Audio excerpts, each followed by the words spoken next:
नमस्ते साथियों, यह वीडियो रीट का है। सेक्शन 4 का है, लेवल 2 का है। साथियों, इस वीडियो में हम गणितीय क्वेश्चनों को हल करेंगे। साथियों, वीडियो को पूरा देखना और अच्छा लगे, कैसा भी वीडियो लगे आपको, अच्छा हो जैसा भी हो, अपनी राय कमेंट सेक्शन में कमेंट करके ज़रूर बताना। हम वीडियो की शुरुआत करते हैं। 60 से लेकर के 120 क्वेश्चन हैं। 30 क्वेश्चन आते हैं मैथ के, शिक्षण विधियों सहित। हमारा क्वेश्चन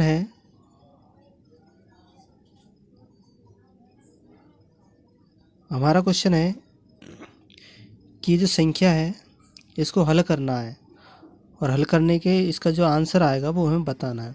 तो 30 की घात -5 गुणा 10 की घात 12 बटा 625 गुणा 10 की घात -5। तो इसको हम किस तरह से लिख सकते हैं? 6 इंटू 6 की घात -5 गुणा 5 की घात -5, क्योंकि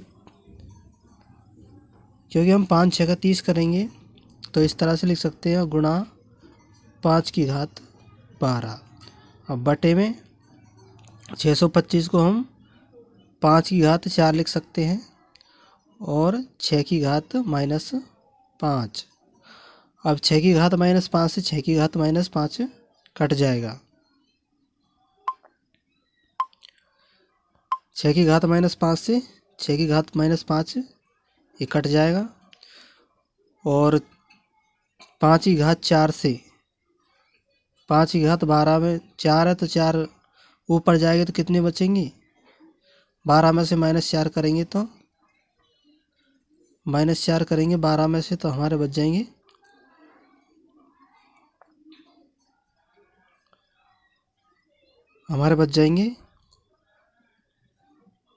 8। तो कितने बच जाएंगे? 5 की घात 8। अब यहाँ देखते हैं, जो 5 की घात 8 है और ये 5 की घात -5 है, तो बचेंगे कितने? -5 में से 8 घटाएंगे तो हमारे पास बचेंगे 5 की घात 3 प्लस के 3 बचेंगे। तो बराबर करने पर हमारे पास आएगा 5 25 और 25 पंजे 125। तो 125 हमारा क्या आ जाएगा? आंसर आ जाएगा। तो इसका ऑप्शन सी सही हो जाएगा। ऑप्शन सी इसका आंसर हो जाएगा। नेक्स्ट क्वेश्चन है 92वां क्वेश्चन, कि यदि 6 की घात 2x 6 की घात 2x प्लस 1 बटा 216 बराबर 36, तब x का मान क्या होगा? तो यहाँ भी हम इसको हल करने के लिए, या 216 है तो 216 किसका? 6 की घात 3, 6 की घात 3 का है। 6 की घात 3 हो जाएगा और 36 का 6 की घात 2 हो जाएगा। अब 6 की घात 6 हो जाएगी तीनों तरफ, तो 6 से 6, तो 6 को हम इधर की तरफ लाएंगे 36 की तरफ, तो हमारे पास में ये माइनस में हो जाएगा, गुणा में हो जाएगा ये। तो कैसे होगा, हम एक बार करके देखते हैं। तो देखिए, तो यहाँ ये हो जाएगा 6 इंटू 2x प्लस 1, ठीक है, बटा 6 की घात 3 बराबर किया था हमने, और 6 की घात 2। अब 6 की घात 2 उधर जाएंगे तो कितने हो जाएगा? ये उधर जाएगा तो गुणा हो जाएगा, पक्षांतरण करेंगे तो यहाँ पे आ जाएगा 6 की घात 5 हो जाएगा। तो 6 की घात 5 और यहाँ क्या है? 6 बराबर में इधर हो जाएगा 6 की घात 2x प्लस 1। तो यहाँ जो आधार है 6 और 6 आधार बराबर हो जाते हैं, दोनों का आधार बराबर है, तो हम घातों को संतुलित कर लेते हैं। तो घात कितनी हो जाएगी हमारी, 6 की घात 5 है और 6 की घात x 2x, हाँ 6 की घात 2x प्लस 1, तो ये हो जाएगा 2x प्लस 1 बराबर 5। अब यहाँ हम इसको हल करेंगे, एक उधर जाएगा तो 2x बराबर 4 बचेगा, तो x बराबर कितना हो जाएगा, 2 का भाग देंगे तो 2 आएगा। तो यहाँ हमारा ऑप्शन 2 करेक्ट आंसर हो जाएगा। तो 2 हमारा करेक्ट आंसर हो जाएगा। अब नेक्स्ट क्वेश्चन की ओर चलते हैं। अब हमें इस क्वेश्चन को सॉल्व करना है कि 3x by plus 2y square minus 2x square में से minus 5x square plus 7y square minus 4xy को घटाने पर क्या व्यंजक प्राप्त होगा।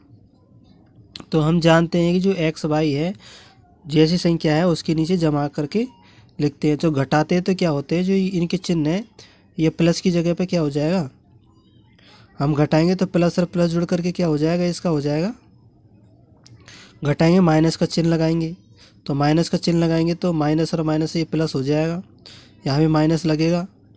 तो पूरी संख्या को हम क्या करते हैं, माइनस से गुणा करते हैं। तो यहाँ हो जाएगा प्लस 5x स्क्वायर, फिर यहाँ माइनस का आया तो माइनस 7y स्क्वायर और माइनस की जगह प्लस आ जाए प्लस 4xy।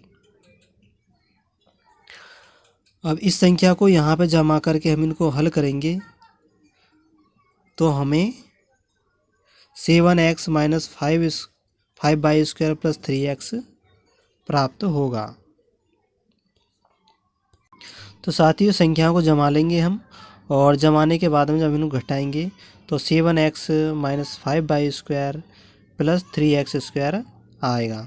तो यहाँ ऑप्शन ए इसका आंसर हो जाएगा सही, करेक्ट। अब हम नेक्स्ट क्वेश्चन की ओर चलते हैं। इसमें ये गुणनखंड करना है, इनका गुणनखंड क्या होगा। तो साथियों इन संख्याओं को गुणा करने से ही हमें गुणनखंड प्राप्त हो जाएगा। तो पहले तो हम पहली संख्या गुणा करेंगे, गुणा करने के बाद में ये संख्या आ जाती है। तो देखो कैसे गुणा करते हैं, हम गुणा करना भी सिखाते हैं। जैसे हमने पहली संख्या गुणा किया तो 3a प्लस 5, तो ये इसको हो जाएगा 9a स्क्वायर, फिर माइनस 15 ए बी, फिर हम अगली गुणा करेंगे 5 से, तो 15 प्लस के 15 ए बी, और 25 माइनस 25 बी स्क्वायर बी,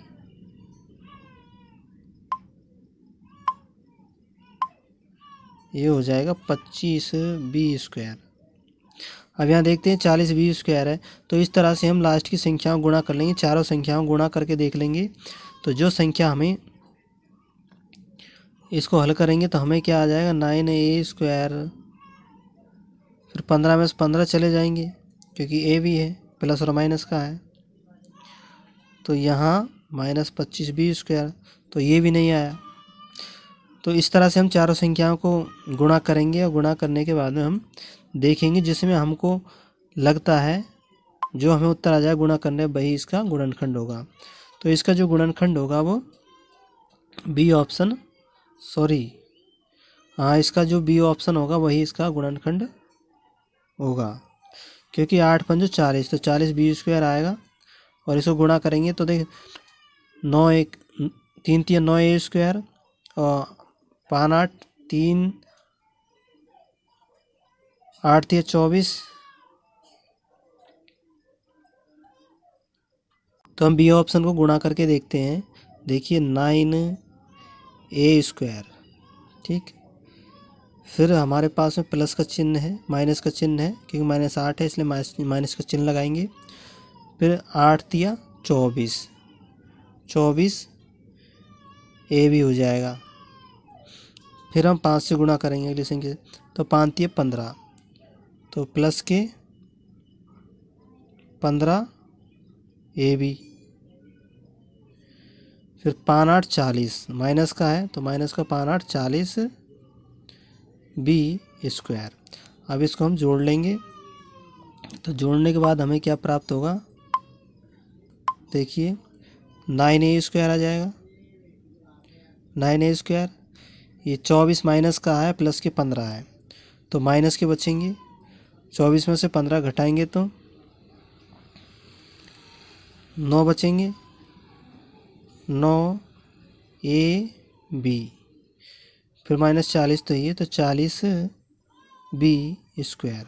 तो ये हमारे कौन से हमारा ये आ गया, हमारा जो व्यंजक है वो आ गया। तो हमारा ये ऑप्शन बी ही इसका आंसर हो जाएगा। बी ऑप्शन इसका करेक्ट आंसर हो जाएगा। अगले क्वेश्चन की ओर चलते हैं।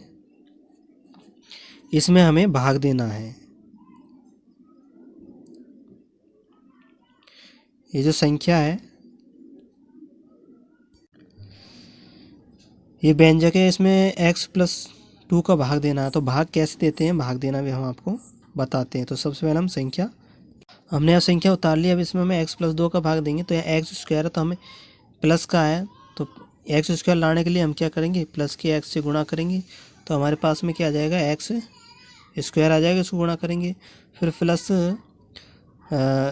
2x आएगा, प्लस 2x, ठीक है 2x हो गया। फिर इसको हम घटा देंगे, माइनस का चिन्ह आ जाएगा यहाँ पे, माइनस का चिन्ह, इससे ये कट जाएगा। और 7 में से 2 घटेगा तो प्लस के 5x आ जाएगा। फिर हम अगली संख्या उतार लेंगे जो भी है। तो हमें क्या 5x लाना है, तो अगली संख्या उतार लेंगे। अगली संख्या जो भी बचती है वो सारी उतारनी पड़ती है। 5x लाने के लिए क्या करते हैं, हम 5 से गुणा करते हैं, तो प्लस के 5 से गुणा करेंगे। तो 5x प्लस, फिर 2 से गुणा करें, 5 2 10, हमारे एक कट जाएगा, पूरा 0 आएगा। तो आंसर में क्या आएगा, x+5। तो x+5 किस में है, तो x+5 है डी ऑप्शन में। तो हमारा आंसर हो जाएगा डी। अब हम नेक्स्ट क्वेश्चन की ओर चलते हैं। नेक्स्ट क्वेश्चन ये है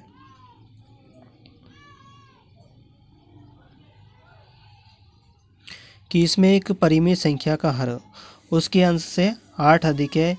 यदि अंश में से 17 जोड़ने पर और हर में से 1 घटाने पर परिमेय संख्या 3/2 प्राप्त होती है, तब परिमेय संख्या क्या है। तो साथियों इसमें देखते हैं हम कि जो परिमेय संख्या है वो कितनी है, अंश से 8 अधिक है, यानी परिमेय संख्या का जो हर है वो अंश से 8 अधिक है। तो तो अंश को हमने कितना मान लिया, 8 मान लिया, और जो हर है वो 8 अधिक है।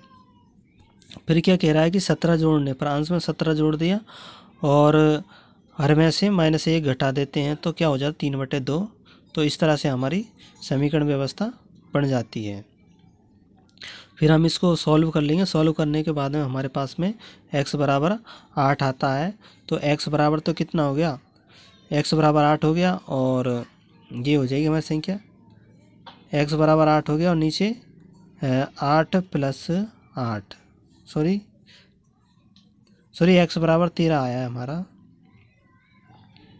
तो यहाँ पे x बराबर 13 है,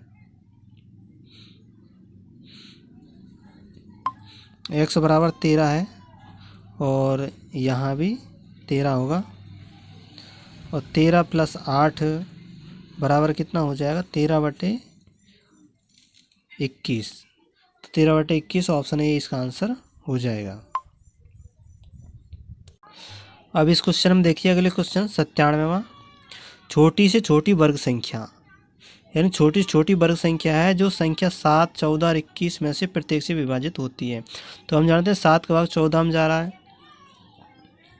तो हम तीनों संख्याओं को लय से लेते हैं। तो तीनों संख्याओं को हमने लय से लिया, तो लय से लेने के बाद में हमारा क्या आया, लय से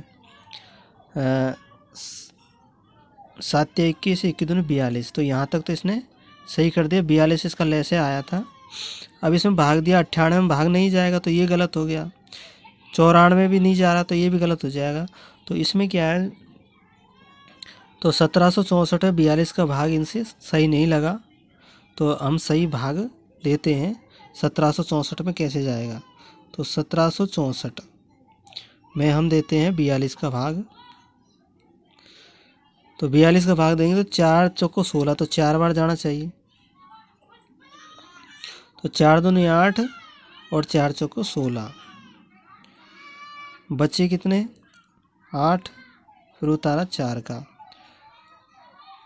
फिर हम 84 में देंगे 42 का भाग, तो 2 बार चला जाएगा। तो ये हो जाएगा 4 और 8। तो इसका मतलब इसका एक तो ऑप्शन बी आंसर इसका हो जाएगा। और हम इस 42 का भाग 2056 में देंगे तो भी नहीं जाएगा, तो इसका ऑप्शन बी इसका आंसर आएगा। तो साथियों इसका आंसर आ जाएगा ऑप्शन बी 1764। और ये वर्ग भी है, यानी 42 का वर्ग है।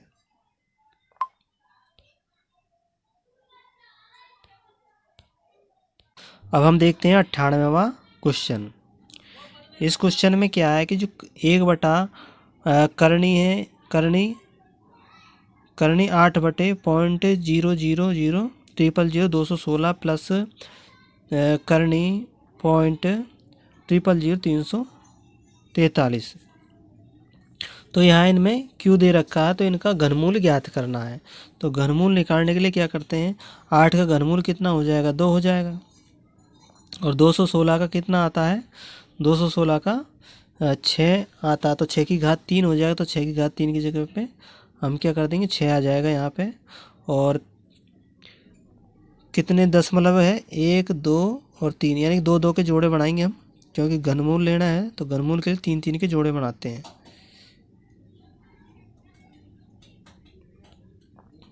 घनमूल में 3 3 के जोड़े, यानी 3 बार गुणा करते हैं, और जब 3 बार गुणा आ जाते हैं तो उनमें से एक को लेते हैं। तो यहाँ दशमलव में कितनी है, तो 3 जोड़े बनाएंगे, तो हम 1 2 और 3, यानी कि 6 संख्या है, तो 2 दशमलव बढ़ते हैं। तो इसका ये 0 लगा करके पॉइंट यहाँ आ जाएगा। इसका ये हो जाएगा 2 का, यही हो जाएगा, ये बटे में है। और यहाँ पे हम बराबर करके लिखेंगे। और इसी तरह से यहाँ पे हो जाएगा, 3 जोड़े बनाएंगे हम, तो ये आ जाएगा हमारा 7 का। तो पॉइंट ये 07 हो जाएगा। अब इनका पक्षांतरण करेंगे, तो पक्षांतरण करने पर 2 से ये कट जाएगा, तो कितना हो जाएगा 3, तो .03 हो जाएगा ये। और .03 ऊपर चला जाएगा, ये प्लस का निशान है यहाँ पे। तो .03 प्लस .07। अब इनको जोड़ेंगे तो क्या आ जाएगा, 0.1 आ जाएगा। तो 0.1 हमारा आंसर हो जाएगा। तो 0.1 किस में है, ऑप्शन सी में है, तो ऑप्शन सी हमारा आंसर हो जाएगा। साथ ही हमारा अगला क्वेश्चन है कि शंकर मशीन खरीदने के लिए 25,000 रुपये ऋण लेता है और 1 वर्ष 6 माह बाद 12% की वार्षिक ब्याज दर से कितना धन लौट आएगा, जबकि ब्याज वार्षिक संयोजन हो। वार्षिक संयोजन है मतलब कि चक्रवृद्धि ब्याज ज्ञात करना है। तो अब हम यहाँ इसको शुरू करते हैं कि चक्रवृद्धि ब्याज ज्ञात करना है। अब देखिए कि जो 2500 रुपये है, इसका 1 साल का ब्याज कितना हो जाएगा, 12 पंजो 60 और 12 दूनी 24, 3,000 रुपये। 3,000 रुपये 1 साल का ब्याज हो जाएगा। फिर हमें आधे माह का और मतलब 6 महीने का और ज्ञात करना है। तो 2500 रुपये का 1 साल का ब्याज तो ये हो गया। फिर 2500 रुपये का 6 महीने का ब्याज और ज्ञात करना है। तो 6 महीने का ब्याज कितना, 1 साल का 3,000 होता है, तो 6 महीने का कितना हो जाएगा, 1500। अगले साल के लिए 1500 रुपये। तो ये तो पहली साल के लिए हो गया, पहले वर्ष के लिए। ये दूसरे वर्ष का जो आधा वर्ष है उसके लिए हो जाएगा। फिर हमें ब्याज का ब्याज लगाना है अगले वर्ष में। तो 3,000 का ब्याज होता है 12% की दर से, 1 साल का कितना हो जाएगा, 12 × 3600 रुपये।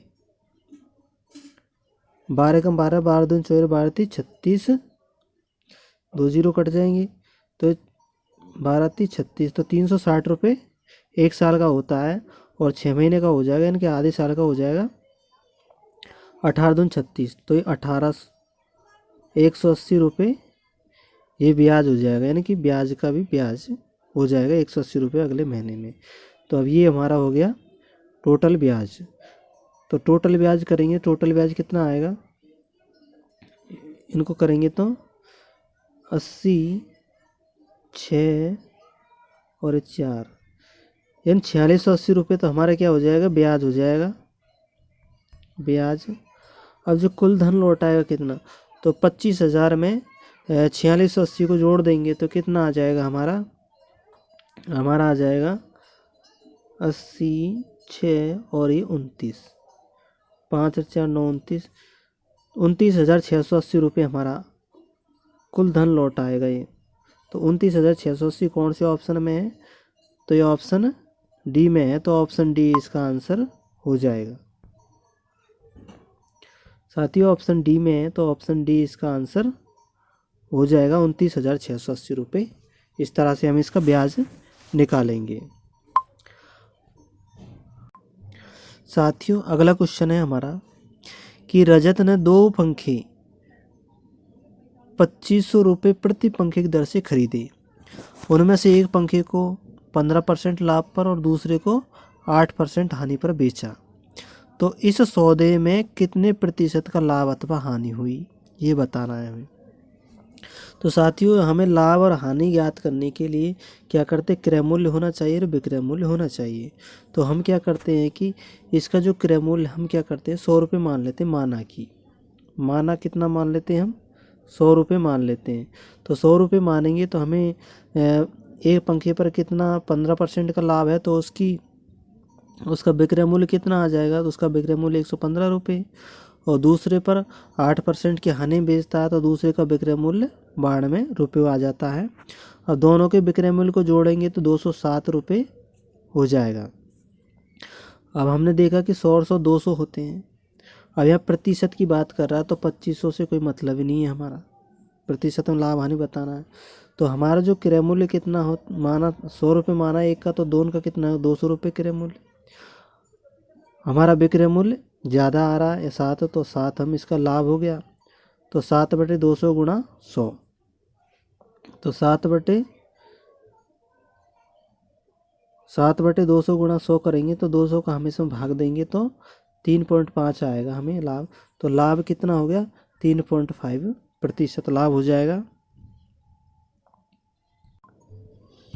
ये क्वेश्चन है हमारा कि स्वच्छ भारत अभियान के तहत 20 स्वयंसेवक एक गांव को 8 दिन में साफ कर देते हैं। यदि गांव को 5 दिन में साफ करना हो तो कितने स्वयंसेवक चाहिए, कितने स्वयंसेवकों की आवश्यकता होगी। तो ये सवाल एक काम से संबंधित है। तो हम क्या करते हैं, जो 20 स्वयंसेवक है, अगर हमें एक स्वयंसेवक का काम ज्ञात करना है तो एक स्वयंसेवक कितने दिन में कर सकता है। तो जितने स्वयंसेवक दे रखे हैं उनको उतने ही दिन से गुणा कर देते हैं। तो 20 गुणा 8 कर देंगे हम, तो एक व्यक्ति कितने दिन में करेगा 160 दिन में। और इसी को हम ऐसे भी बोल सकते हैं कि यानी कि जो एक व्यक्ति है, एक व्यक्ति कितने दिन में करेगा 160 दिन में, है ना। और इसी तरह से हम इसको ऐसे भी लिख सकते हैं कि जो एक काम है यानी एक दिन में इस काम को करने के लिए, यानी एक दिन में इसी काम को पूरा करना है तो कितने व्यक्ति चाहिए होंगे, तो 160 व्यक्ति चाहिए होंगे। यानी एक व्यक्ति तो 160 दिन में करेगा, और अगर एक दिन में ही इस काम को करवाना है तो 160 व्यक्ति चाहिएंगे। अब यहाँ 5 दिन में इस काम को करवाना है तो कितने व्यक्ति चाहिएंगे। तो जो टोटल आता है उसमें हम भाग दे देंगे, चाहे यह दिन की पूछे चाहे व्यक्तियों की पूछे। अगर 5 दिन की पूछता है, जो टोटल आता है कुल, मतलब एक व्यक्ति कितने दिन में करता है ना, कुल कितना करता है, यानी मैक्सिमम कितना है 160 है। 160 से ज़्यादा ना तो इसमें व्यक्ति लगेंगे और ना ही दिन लगेंगे। तो जो मैक्सिमम व्यक्ति हो चाहे मैक्सिमम दिन हो, उसमें हम जिन व्यक्तियों की वो पूछ रहा है, दिनों की पूछ रहा है, उसका हम भाग दे देंगे। तो 160 में हम 5 का भाग दे देंगे। तो 5 का भाग दे देंगे, कितना आ जाएगा हमारा 32 आएगा। 5 तिये 15 और 5 दून 10, तो बी ऑप्शन हमारा आ जाएगा, यानी 32 इसका आंसर आ जाएगा। ऑप्शन डी आंसर होगा।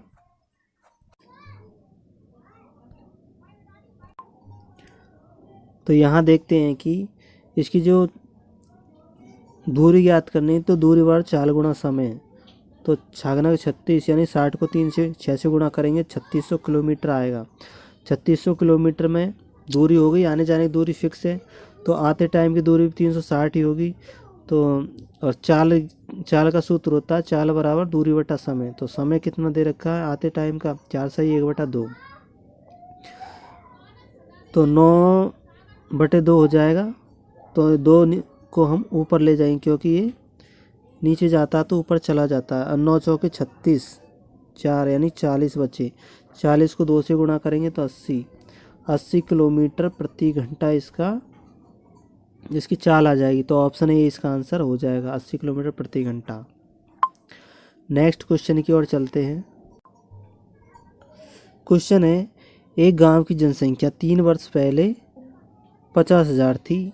अब इसके पश्चात पहले वर्ष में जनसंख्या 5% बढ़ी, यानी पहले वर्ष में 5% बढ़ी। दूसरे वर्ष में महामारी के कारण 10% घट जाती है, और तीसरे वर्ष में फिर से 4% बढ़ जाती है। तो वर्तमान की जनसंख्या ज्ञात करनी है। तो साथियों यहाँ पे हम माना कि पहले वर्ष, यानी पहले वर्ष में जनसंख्या कितनी थी, 100 मान ली हमने, ठीक है 100। यानी जो पहले 3 वर्ष पहले जनसंख्या कितनी थी, 100, और पहले वर्ष में कितनी हो जाएगी, तो पहले वर्ष में 5% बढ़ेगी। 5% बढ़ती है तो 105 इसकी जनसंख्या हो जाती है पहले वर्ष में। पहले वर्ष में 105 जनसंख्या हो जाती है। और फिर जो दूसरे वर्ष में कहता है कि वह 10% घट जाती है। तो 105 का 10% निकाल लेते हैं हम। 10% निकालेंगे तो कितना हो जाएगा, तो 10.5 आएगा 10%। तो 100 यानी 105 में से हम 10.5 घटा देंगे। तो 105 में से हम कितना घटा देते हैं, 10.5 घटा देते हैं। 5 का 5 और फिर 4,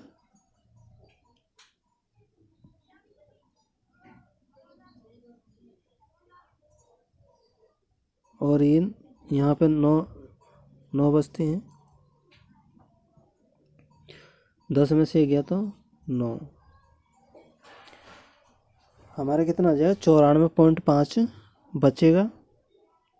तो ये 94.5 है, ये क्या दूसरे वर्ष की जनसंख्या होगी। अब तीसरे वर्ष में क्या करता है कि वो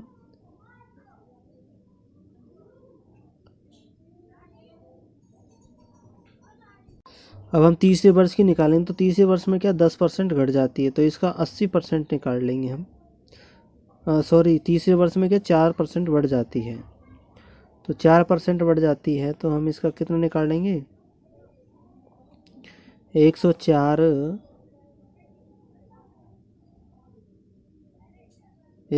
बटे 100 कर देंगे। तो 94.5 का हम 4% बढ़ाते हैं, तो 4% कितना आएगा, तो 4/100। इसको गुणा करेंगे तो 4 पंजो 20 के सुपर, फिर दशमलव लगा दिए, फिर 4 चौको 16 और 2 18, और 4 9 चौके 36 और 1 37। 2 संख्या बाद दशमलव लगाएंगे तो कितना है, 3.78। तो 3.78 को हम 94.5 में जोड़ देते हैं।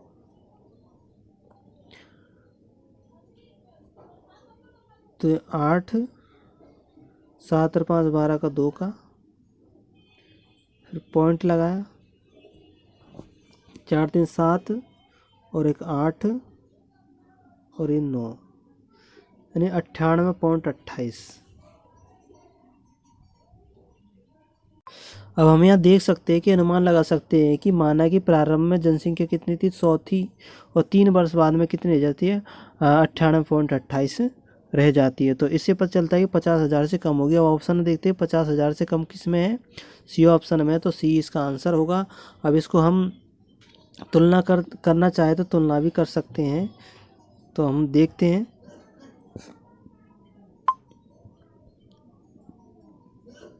कि 100 बराबर यानी कि 100 जब जनसंख्या थी तो 98.28 थी। तो इसको हम किससे गुणा करेंगे कि 50,000 आ जाए, तो 100 को हम 500 से गुणा कर देंगे। 500 से गुणा कर देंगे तो हमारा क्या हो जाएगा, 50,000 हो जाएगा। तो इसी तरह से इसको भी हम किससे गुणा करेंगे, 500 से गुणा करेंगे। तो 500 से गुणा करने पर क्या आएगा, वो देखो कि 2 जीरो से 2 जीरो चली जाएगी, तो 5 8 40, 5 दून 10 और 4 14, 5 8 40 और एक 41 और 5 45 और 4 49।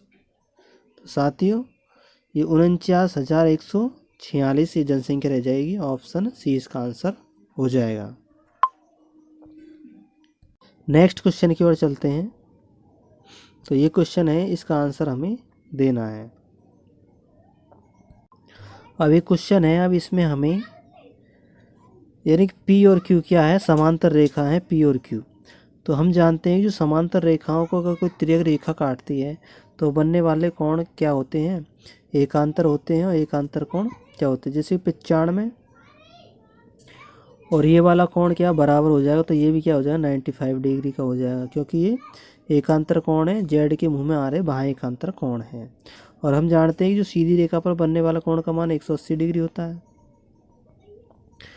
तो इन दोनों को हम जोड़ लेंगे तो कितना हो जाएगा, यानी कि 180 में से हम दोनों को जोड़ेंगे तो 9 और 3 12, यानी कि 125 हो जाएगा। 125 में से हम 180 घटा देंगे, तो घटाने पर 5 और 7 बचे, 7 में 2 गया तो 5, यानी 55 डिग्री आ जाएगा। एक्स का मान कितना आ जाएगा, 55 डिग्री आ जाएगा।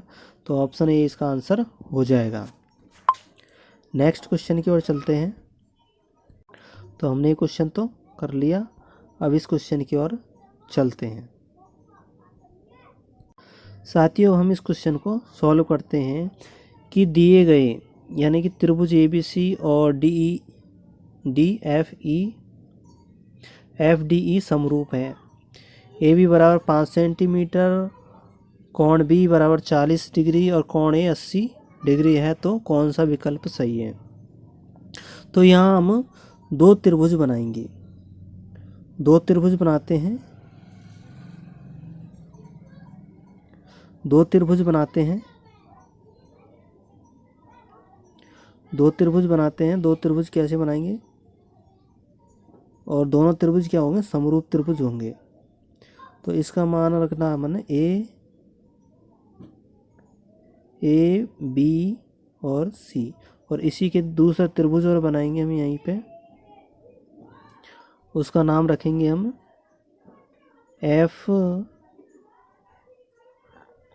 FD और E। ए बी बराबर कितना दे रखा, 5 सेंटीमीटर, बी बराबर दे रखा है हमको 40 डिग्री, और ए बराबर दे रखा 80 डिग्री। तो सी बराबर तो 60 डिग्री वैसे ही हो जाता है। सी बराबर कितना हो जाएगा, 60 डिग्री। अब यहाँ देखना है जो पहला ऑप्शन है, इसमें क्या है कि डी ए बराबर 5 सेंटीमीटर दे रखा है, तो डी ए बराबर 5 सेंटीमीटर होगा, क्योंकि यहाँ पर समरूप त्रिभुज है, ये दोनों एक दूसरे समरूप है, तो बिल्कुल समरूप होगा, तो ये 5 सेंटीमीटर हो जाएगा, बिल्कुल सही है। और एफ बराबर कितना होगा, तो एफ बराबर यहाँ दे रखा तो 80 डिग्री होना चाहिए, तो ये ऑप्शन भी गलत हो जाएगा। फिर यहाँ देखते हैं कि एफ डी बराबर 5 सेंटीमीटर है और कोण ई बराबर कितना 60 डिग्री, तो कोण ई बराबर 60 डिग्री होना चाहिए, तो ये ऑप्शन भी इसका आंसर हो जाएगा। बाकी के जो ऑप्शन है वो इससे मैच नहीं कर रहे, तो ये ऑप्शन गलत है, ऑप्शन बी इसका आंसर हो जाएगा। नेक्स्ट क्वेश्चन की ओर चलते हैं।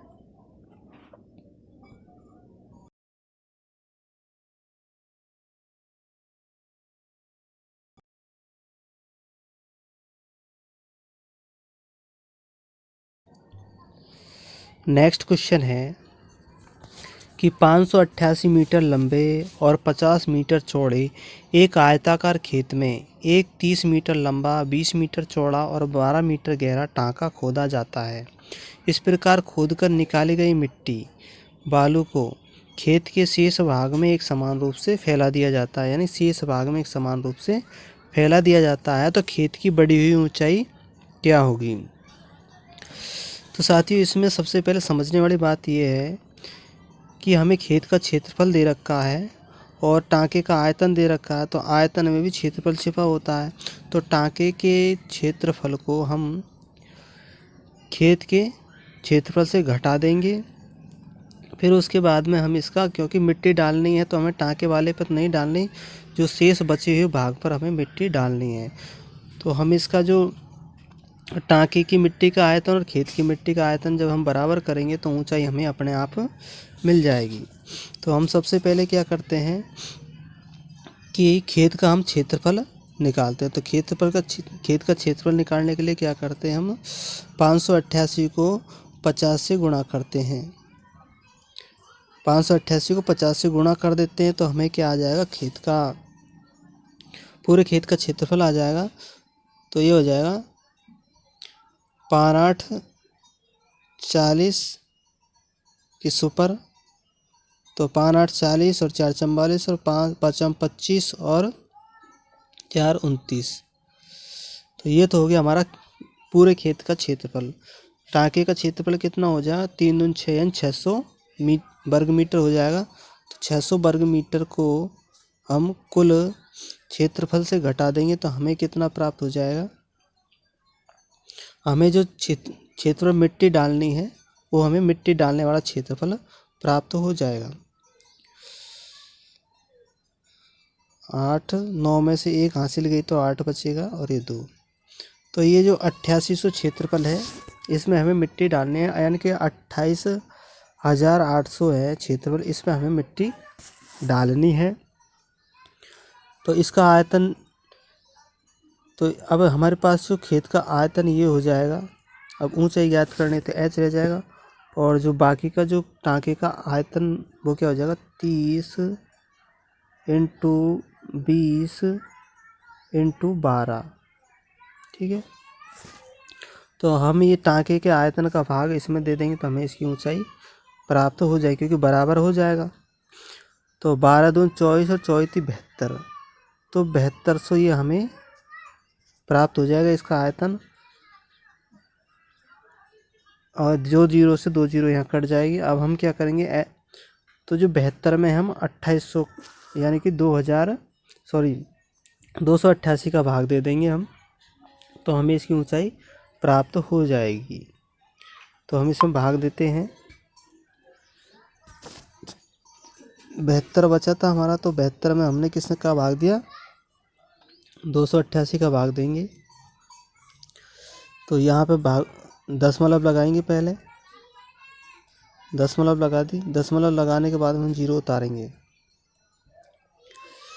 कितनी बार जाएगा, 2 बार दे करके देखेंगे। तो 2 8 16, 2 8 16 और 1 17, 2 दूनी 4 1 5, 4 7 और 4 11। फिर यहाँ बचेगा 1। फिर हम भाग देने के लिए छोटी संख्या है, फिर 0 उतारेंगे, फिर भाग देंगे हम 5 बार दे करके देखेंगे। तो 5 8 40, 5 8 40 और 4 44, 5 दूनी 10 और 4 14। घटाएंगे कुछ नहीं बचेगा, तो ये 25 मीटर आएगा, 0.25 मीटर। इसको सेंटीमीटर में बदलने के लिए क्या करते हैं, हम 100 से गुणा कर देंगे। 1 मीटर में 100 सेंटीमीटर होता है, तो ये आ जाएगा हमारा 25 सेंटीमीटर। तो ये हमारा 25 सेंटीमीटर आंसर हो जाएगा। ऑप्शन डी इसका करेक्ट आंसर हो जाएगा।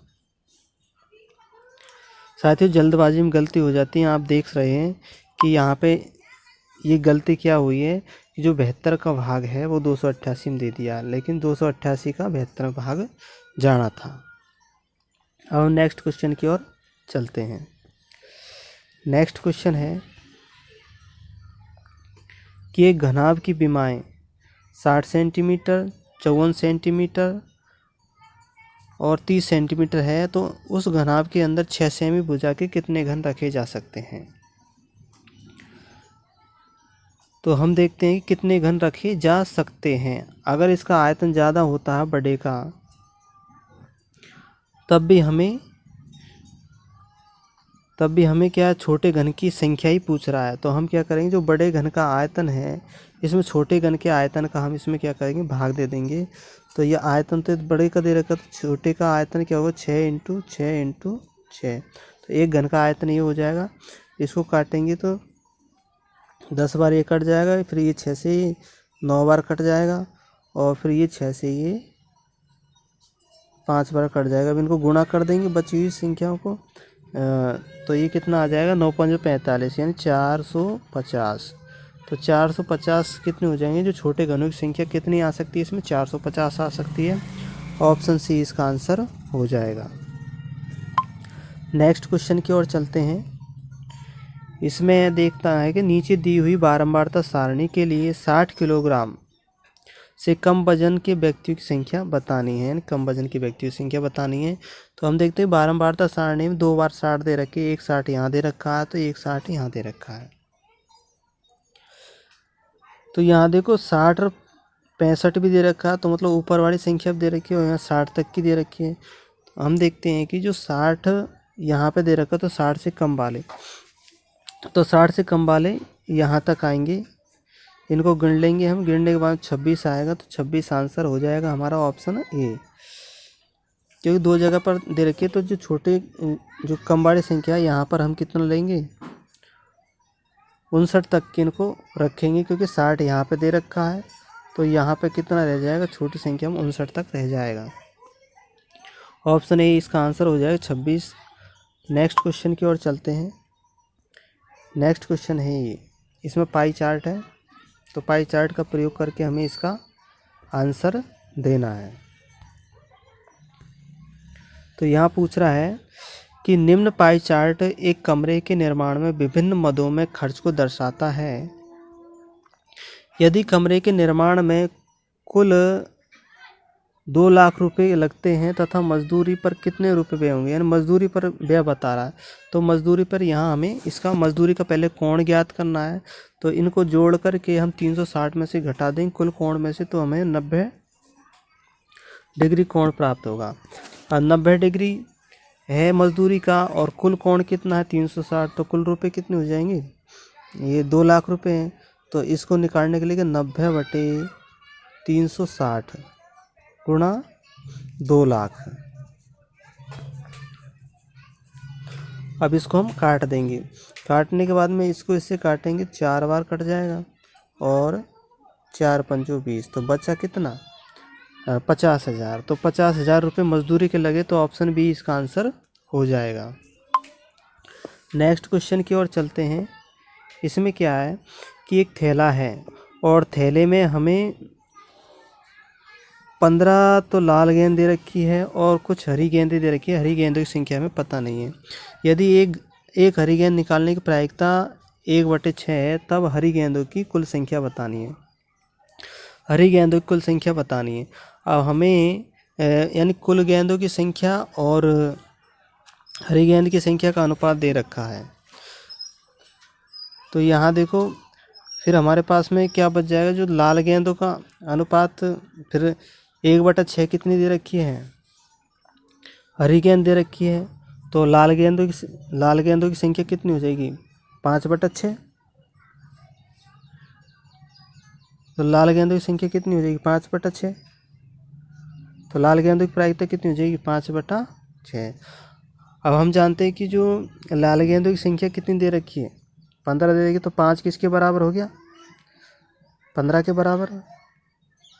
तो कुल गेंदों की संख्या कितनी हो जाएगी, तो हमने 5 को किससे गुणा किया 3 से गुणा किया तो 15 आ गया। तो उसी तरह से हम 6 को 3 से गुणा करेंगे तो 6×3 = 18 आ जाएगा। तो अब हमारे पास में क्या जो वास्तविक गेंदों की संख्या कितनी हो जाएगी 18 आ जाएगी, और हरी गेंदों की संख्या वो लाल गेंदों की संख्या कितनी हो जाएगी 15। तो बची कितनी गेंद 3 गेंद, तो 3 गेंद कितनी हो जाएगी,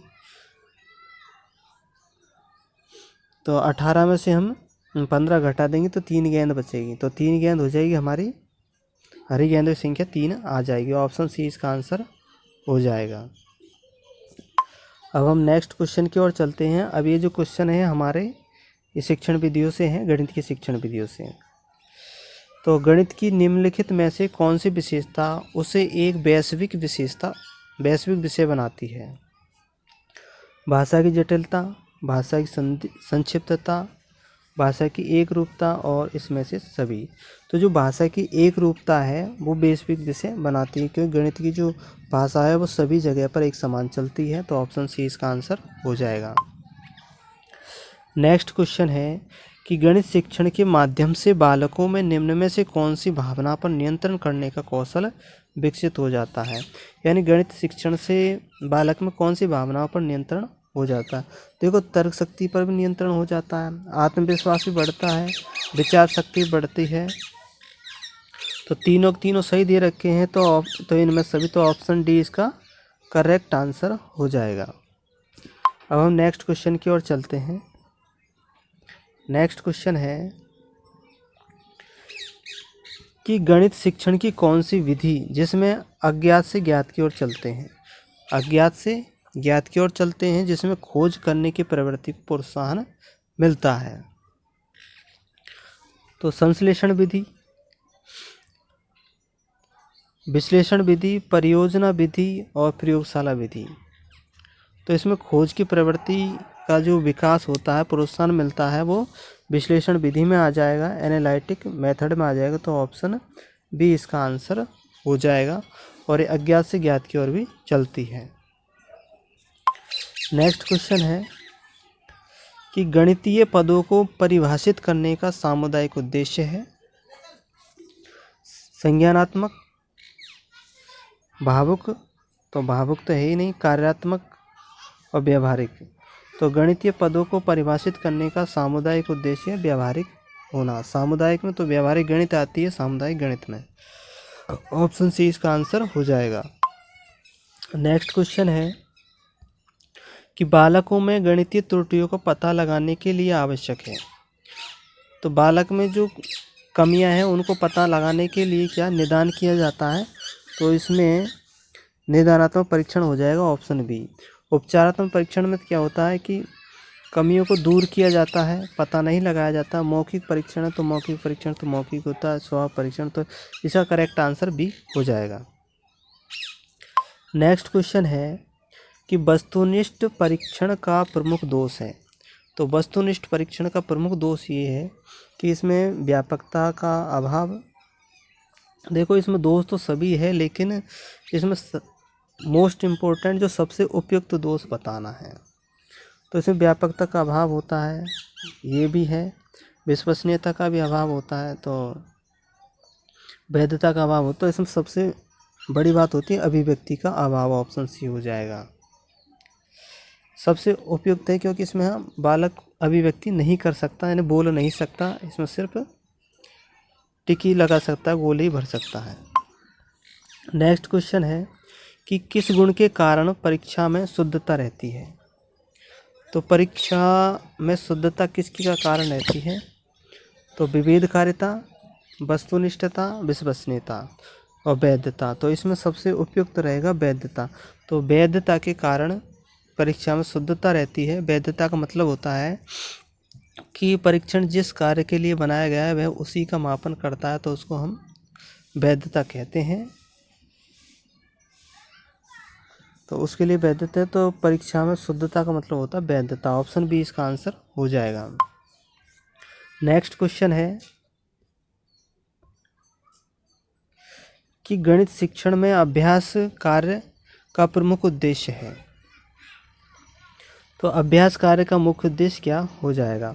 नए सूत्रों को समझना, ये भी नहीं हो सकता।